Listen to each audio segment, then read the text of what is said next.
on fait rapidement un point.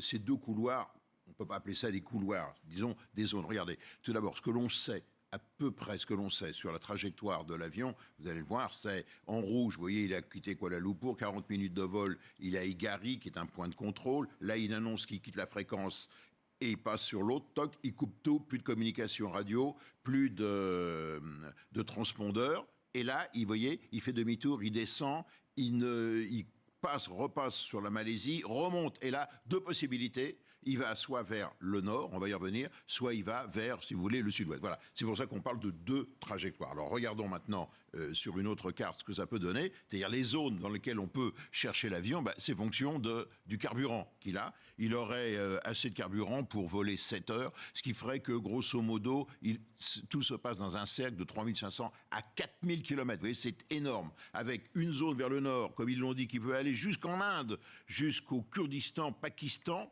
et une zone vers le sud qui va aller en plein dans l'océan Indien et même aller frôler l'Australie. Alors, autrement dit, c'est du grand n'importe quoi. Si avec ça, vous entamez des recherches, c'est impossible. Il va falloir resserrer les choses. Ça demande des moyens énormes et voilà pourquoi il fait appel. Mais alors vraiment, c'est la première fois qu'ils disent ils font appel à l'aide internationale. Ils ont même prononcé, j'ai écouté le mot de la France, notamment pour les recherches sous-marines. Donc on n'a pas appris grand-chose, sauf que sur l'enquête sur le pilote et copilote, pour le moment, pas de résultat. Et la seule chose qu'on a appris, c'est que ces deux hommes n'ont pas demandé à être ensemble sur ce vol, ce qui écarterait donc l'hypothèse qu'il y ait une complicité pour le détournement. Voilà ce que l'on sait. Donc on n'a pas avancé. Et à mon avis, maintenant, on ne retrouvera pas l'avion. J'ai peur qu'il soit au fond de l'océan.